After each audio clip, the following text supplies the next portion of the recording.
qaybtii shanaad ee sheekadii mataan ciideed.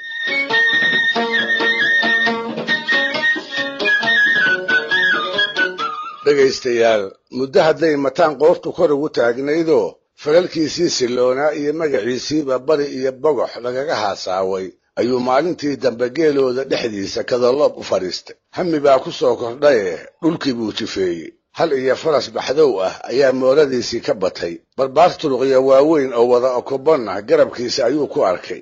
kolkaas buu istaawiyey rag inuu wax dheer yahay. waxay la ahaatay bili adduun inuu u soo maray. maxaa ka maqan ayuu isweydiiyey. allaylehe, doobni baad ku raagtay lagana roone waa ruux dumar ah oo aad alkumato degdegna aad ula aqal gasho, ayuu naftiisii ugu jawaabay. hawo guur baa ku soo korodhay oo tolow teebuu gaataa, dadtayuu kala xididaa. tashii buu bilaabay oo duqow iyo abwaanno uma bayrine da'yartii ay iskugadaha ahaayeen ayuu u leexday. wuxuu goostay gabadha uu guursan doonaa milge iyo qurux geyiga ciideed inanta lagu kuunyo inay noqoto. dhaban dumar loogu xishaa ha ka muuqdo, magaceedu mid ay safruhu ku haasaawaan ha ahaado, ha ku aroorto qoys xoog lahoo awood iyo wardheeriba loo daayey. meel alla meeshii dab ka bidhaamayeyba dhallinyaro ayuu u diray. ciid oo idil ayay cagta soo mariyeen, iyaga oo indhaynaya inantii mataan ciideed u qalmi lahayd ee uu raalliga ka noqon lahaa.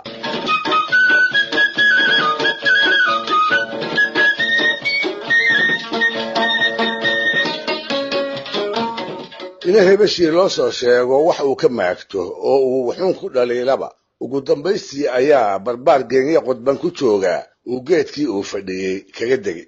wadahadal gaaban kadib waxaa la midacsaday mataan oo ilka caddaynaya oo aad moodo safar dagani inuu u muuqday. waxaa la arkay mataan oo muusoonaya, mataan oo boodboodaya siduu yahay canug aan weynaanoo wax ka lumay cabbaar kadib ciidda ka dhexelay.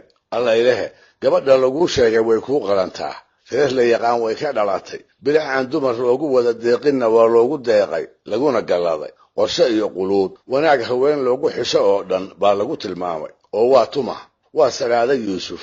waxay eedda rumaad u tahay nimankii walaalaha ahaa ee gebyo ogaa weerar bulxan yuusuf iyo qamaan bulxan yuusuf. waa inan kibir iyo sagaalka nooc ee suuruhu u kala baxaba isku darsatay. waa inan rag oo idil cagaha isugu dhufatay. hebel bay diiday, hebel kalena aabbahay buu uga yahay waa tii tiriye malaha adiga ayuunbay ku sugaysay.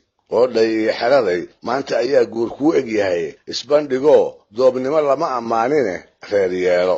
mataan baa sidaa naftiisa kula showray, go'aankaana ku adkeeyey.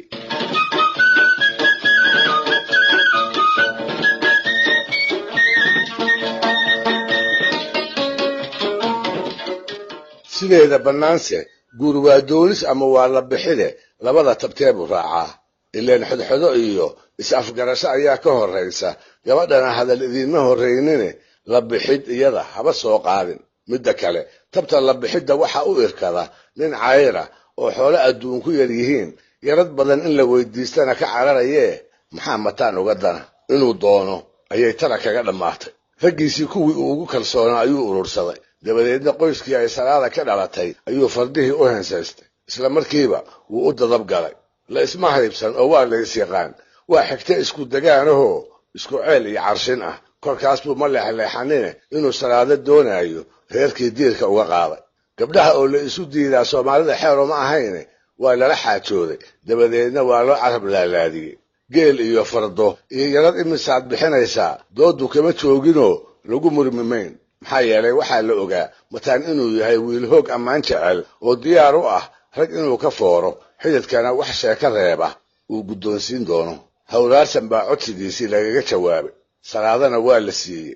yarad mayro geel iyo gammaanba leh oo faraskiisa fayd la baxay uu ku jiro ayuu goor barqaa soo hortubay. faarax afey, cali dhan iyo nuur jiir maraweyntii Salaada ay xigtada ahaayeen ayuu tacabkaa xeryaha ugu shubay.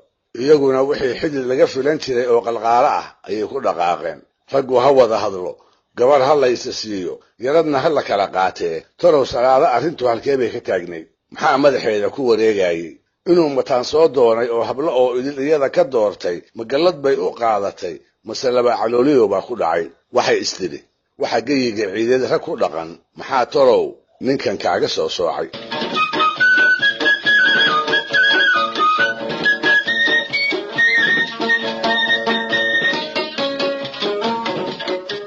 su'aashaas ayaan aniguna jawaabteeda toyday waxaana ku tiri kuteed igu soo gaadhay dadabgalkii horeba inay gabadhu doonistii mataan ka maagtay dumar iyo rag mid ay kula sheekaysatayba waxay ka ergeysay ninkaas habaar mooyee aan dhankiisa waana duca loola jeesan in la weydaarsho malahayga waxay ka cabsi qabtay carruurta ay dhali doonto habaarka mataan ku ladhani inuu u gudbo inuu fac ka hari waayo hase ka maagto hana ka mashiiqsatee marna diidmo salaado uma bannaanayn wax walba oo rag ku heshiiyey waxay ahaan jirtay inay dumarku raacaanoo rabbi iyo ragba wixii ay ugu taliyaan kama hor imaan jirin inkastoo raggii hore qaarkood ay yaradka iyo aayaha hablahooda ay kolkol yaradka u xeelan jireen haddana run ma ahayn waalidka iyo jifadu halka ay gabadhoodu ku socoto inaanay u meeladayi jirin salaado iyada oo taamaanka ku haysa ayay guurkii mataan hawraarsan tiri ha yeeshee gugii gabadha inuu dhista laga sugaayey ayuu imaan waayey fariinna ma soo dirin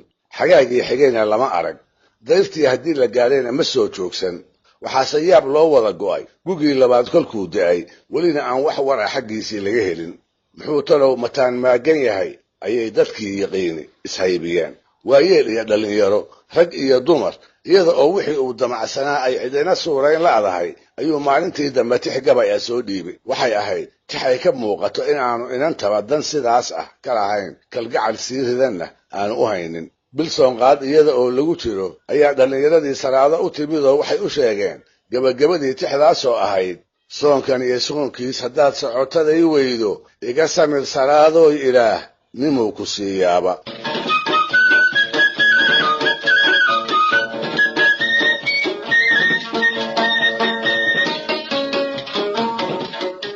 waxa la sugaba gugii saddexaad ayuu isa soo dhigay isaga oo haba yaraatee aan wax cudurdaar ah xididkii iyo gabadhii toona u sheegin dabadeedna maxaa ku maqnayd intaas oogu iyada oo aan la weydiin ayaa aqal aan aqalla u ekayn loo dhisay kashkaash iyo darma ladanoo raaxa loogu gamco ayaa loogu goglay umbayaal subag ah iyo tabado oodka ah ayaa gasada loo dhigay si gaajo iyo diyahaalba ay agagaarka uga fogaadaan fardaha ayaa lagu dabaaldegay oo laga dulgeeraaray ammaantii gabadha ayaa lagu dheeraaday dhallinyarada ayaa shacabka iyo jiibka isla heshay salaadana goor fiid ah oo dayaxu 9 iyo 11 u dhaxeeyo ayaa aqalkii loo asteeyey mataan loogu soo hooyey aroos gobeed buu ahaaye rag allow ninkii sidaas loogu maamuusay muxuu kaga abaalguday amankaag iyo afkara qaadba waa dambeeyaane waa inoo toddobaadka inagu soo foolle iyo qaybtii 6 ee sheekadii mataan ciideed